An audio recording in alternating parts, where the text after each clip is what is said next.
ঈমান একটি জিনিস, শিরক আরেকটি জিনিস। ঈমান প্লাস শিরক এটা কখনো হয় না। ঈমান তাওহীদ শিরকের বিপরীত, শিরক তাওহীদের বিপরীত, একটা একটা বিপরীত বস্তু। কেউ যদি মুমিন হয় তাহলে সে মুশরিক হবে, আর মুশরিক হলে মুমিন হবে। কথা কি বুঝতেছেন? যে মুমিন হবে সে কি হবে না? মুশরিক হবে না। যে মুশরিক হবে সে কি হবে না? মুমিন হবে না। ঈমানের বিষয়টি খুবই নাজুক বিষয়। আপনি মুমিন এর মানে যা ইচ্ছা তা করবেন, কখনো আপনার ঈমান যাবে না, এটা কল্পনা করা যায় না। এবং ঈমান এবং শিরকের প্রশ্নে হিকমত চলে না। হিকমত, হ্যাঁ, আমরা পূজায় যাচ্ছি হিকমতের দোহাই, যে ওখানে গেলে তারা দিন জানবে। আপনি দিন জানানোর জন্য সেখানে যাচ্ছেন না তো, আপনি যাচ্ছেন ভোটের জন্য, চালাচ্ছেন হিকমার কথা দোহাই দিয়ে। এটা ইসলাম সমর্থন করে। অন্যায় কাজ সে যেই করুক, সে সেকুলারের নামে করুক আর সে ইসলামের নামে করুক, অন্যায় সেটা অন্যায়। অন্যায় কখনো হুজুর করলে জায়েজ আর গায়রে হুজুর করলে না জায়েজ। ইসলামের দৃষ্টিতে এরকম কোনো কি নেই, ভাগ নেই। ইসলামে পুরোহিত আর ঠাকুর আর নিচে প্রকৃতির মানুষের হিন্দু ধর্মে যেটা ভাগ করে, ইসলামে এরকম কোনো কি নেই। কোরআন সবার জন্য, ইসলাম সবার জন্য, শরীয়তের বিধান সবার জন্য সমান। যে অন্যায় করবে সেটা তার অন্যায়। এই যে রাজনীতির নামে, আপনারা তো মুরব্বী আছেন, কয়েক বছর আগে এইভাবে ছিল না। সবাই মিলে কি দাড়িওয়ালা, কি টুপিওয়ালা, কি পাঞ্জাবিওয়ালা, কি জুব্বাওয়ালা, আর কি দাড়িহীন আর টুপিহীন, সবাই গড়ে পূজায় চলে যাচ্ছে। এই যে ওলামায়ে কেরাম এত আলোচনা করতেছে, কারো কোনো এটার কোনো গুরুত্ব নেই। কেউ যাচ্ছে ভোটের জন্য, কেউ যাচ্ছে আনন্দ উৎসব করার জন্য। আপনি আপনার ঈমানের যে ঈমানটাকে যে কত গুরুত্বপূর্ণ জিনিস আপনার ঈমান, এটা আপনি বুঝতেছেন না। আল্লাহ তাআলা যে নিয়ামত আপনাকে দিয়েছেন, ঈমান নামক দৌলত, এটা যে এখানে গেলে নষ্ট হয়ে যেতে পারে, ওখানে গেলে নষ্ট হয়ে যেতে পারে, এই চিন্তা আপনার নেই। আপনি অসাম্প্রদায়িকের কিসের কথা বলেন? আপনার ধর্ম আপনি পালন করবেন, আরেকজনের ধর্ম সে পালন করবে। ইসলাম ধর্মে কি বলা আছে যে অমুসলিমদের ধর্মীয় উৎসবে, মুশরিকদের ধর্মীয় উৎসবে তুমি যাবে, ঘুরতে যাবে, দেখতে যাবে? এটা কি ইসলাম ধর্মে বলা আছে? তাহলে তুমি কেন যাচ্ছ?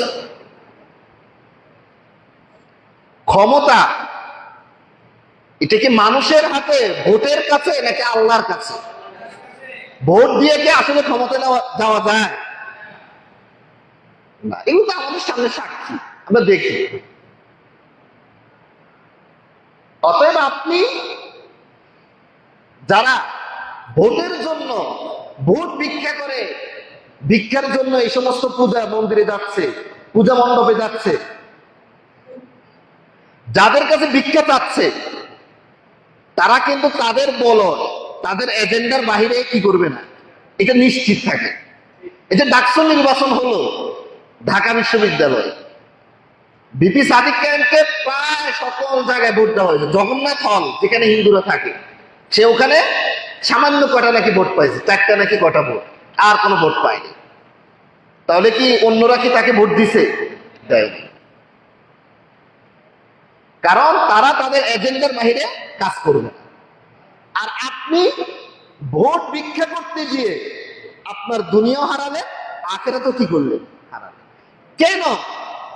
আমি যদি মনে করি আমার আল্লাহ সর্বশক্তিমান, আমি যদি বলি সকল ক্ষমতার উৎস একমাত্র আল্লাহ, এটা যদি আমি বিশ্বাস করি, তাহলে আমি কেন আল্লাহর কাছে ভিক্ষা না আছে, কেন আমি মানুষের কাছে ভিক্ষা চাই? এই এতটুকু ঈমান কেন আমার মধ্যে আমি অর্জন করতে পারি? আমাদের পুরো আদর্শ, ইসলামী নীতি আদর্শ আমরা পুরোটাই নষ্ট করে ফেলছি। এক এক সময় এক একটা দোহাই দিয়ে পুরো ইসলামের বিধানগুলোকে বিকৃত করা হচ্ছে। একজনে একটা অন্যায় কাজ করবে, ওলামায়ে কেরাম যদি বলে যে এই কাজটা ঠিক না, তো আরেকটা অজুহাত দাঁড় করা। গুনাহ করা যত বড় অন্যায়, গুনার পক্ষে ওজোর পেশ করা এর চেয়ে বড় অন্যায়। কারণ আপনি যখন গুনাহ করবেন, তখন আপনি তওবা করার সুযোগ আছে যে আপনি এই গুনাহ থেকে ফিরে আসতে পারেন। কিন্তু আপনি যদি ওজোর পেশ করেন, ওজোর দাঁড় করান যে না আমি এই কারণে, তাহলে এখান থেকে তওবার আর কোনো কি নেই, সুযোগ নেই। অন্যায়কে প্রশ্রয় দেওয়া এটা আরো বড় অন্যায়। অনেকে টাকুর নিচে প্যান্ট পরে, তা আমাদের ইসলামী রাজনীতির কোন বড় নেতা যদি টাকুর নিচে প্যান্ট পরে, তো ওলামায়ে কেরাম বলে যে এটা তো না যায়। আমি কদিন আগে দেখছি এই ঘটনাটা। তো ওই দলের কিছু লোক আবার তখন বলে যে না অমুক অমুক আলেম তো টাকুর নিচে প্যান্ট পরা জায়েজ বলছে। অথচ গ্রহণযোগ্য সকল ওলামায়ে কেরাম এটাকে কি বলছেন, না জায়েজ বলছেন। আপনি আপনার দলের নেতাকে বাঁচানোর জন্য তখন এক দুজনের কওল নিয়ে আসতেছেন। এইটাই হলো ইসলামকে বিকৃত করা। মানে আপনি ইসলামের সঠিক মাসলাটাকে সঠিক জায়গায় রাখতে পারতেছেন। ইসলামের মাসআলা তার জায়গায় বলবৎ থাকবে, আপনি ইসলাম অনুযায়ী আসতে হবে। ইসলাম আপনার কথা অনুযায়ী কি করবে না, চলবে না। প্রিয় ভাইয়েরা, সবচেয়ে গুরুত্বপূর্ণ জিনিস ঈমানের উপরে, ইসলামের উপরে মৃত্যুবরণ করা। আল্লাহ তাআলা কোরআনে সেই কথাই বলেছেন, ইয়া আইয়ুহাল্লাযীনা আমানুত্তাকুল্লাহা হাক্কা তুকাতিহি ওয়া লা তামুতুন্না ইল্লা ওয়া আনতুম মুসলিমুন। ঈমানদারেরা, তোমরা যাদেরকে আমি ঈমানের দৌলত দিয়েছি, সম্পদ দিয়েছি, তুমি আল্লাহকে যথাযথ ভয় করো এবং মুসলিম হওয়া ছাড়া মৃত্যুবরণ করিও না। ইসলামের উপর মারা যাওয়াটা কত গুরুত্বপূর্ণ জিনিস। আজ মুসলিম জাতি এই জিনিসটা বুঝে না, এটার গুরুত্ব অনুধাবন করে না। একটা জিনিস বুঝেন, একটা ছেলে অন্যায় কাজ করে, এখানে সেখানে দুনিয়ার অন্যায় কাজে জড়িত, তার বাপ তাকে বকা দেয়। মা কি করে বকা দেয়, বলে যে আজকে তোর বাড়িতে কোনো কি নেই, জায়গা নেই। এই বলে সে বলে বাড়িতে জায়গা দেয় না, একদিন খালার বাড়িতে, একদিন নানার বাড়িতে, এইভাবে থাকে। এই ছেলেটা অনেক অন্যায় করে, পিতামাতা তার উপর বেশি বিরক্ত, তাকে বাড়িতে জায়গা দিচ্ছে না।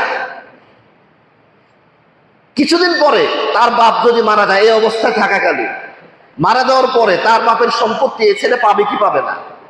পাবে। পাবে কি না? কেন পাবে? এই ছেলেটা যত অন্যায় করুক, সে তার বাপের ছেলে। কথা কি বুঝতেছেন? আপনি যখন ইসলামের উপর মারা যাবে, তখন আপনি আরো যা অন্যায় কাজ করছেন, এগুলোর জন্য আপনাকে কিছু শাস্তি দেওয়া হবে। যেমন ছেলে বাপে ছেলেকে শাস্তি দিছে, ঘরে জায়গা দেয় না, এই করছে সেই করছে, মাইর দিছে, খাবার দেয় নাই, আল্লাহ আপনাকে কিছু কি করবে। কিন্তু আপনি ইসলামের উপর মারা যাওয়ার কারণে সর্বশেষ আপনি কোথায় যাবেন? জান্নাতে যাবেন। ছেলে যেরকম যত অন্যায় করুক, বাপের সম্পত্তি সে কি করবে? পাবে। যত বকায় টাকা যায় করুক, কারণ ছেলে।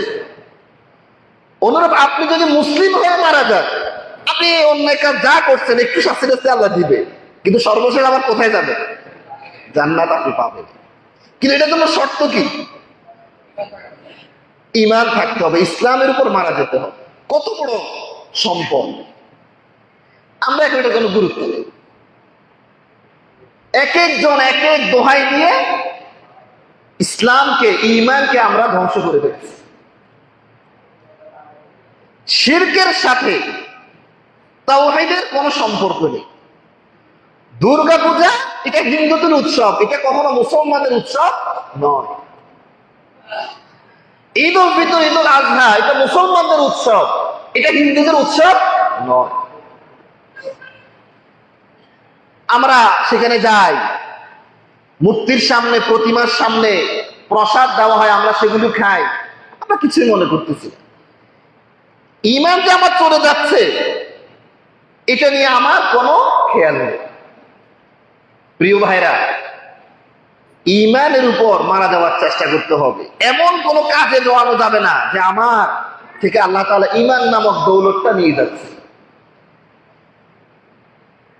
প্রত্যেক যেখানে যে মজলিসে শিরক হয়, মূর্তিকে সেজদা করা হয়, মূর্তির পূজা করা হয়, মাজারে সেজদা করা হয়, মাজারে পূজা করা হয়, সেটা মুসলমানরা করুক আর সেটা হিন্দুরা করুক, মুশরিকরা করুক, ইহুদি করুক, নাসারা করুক, প্রত্যেক যে জায়গায় শিরকি কাজ হয় সেখানে প্রত্যেকটা সেকেন্ডে, মুহূর্তে আল্লাহর পক্ষ থেকে লানত নাজিল হতে থাকে।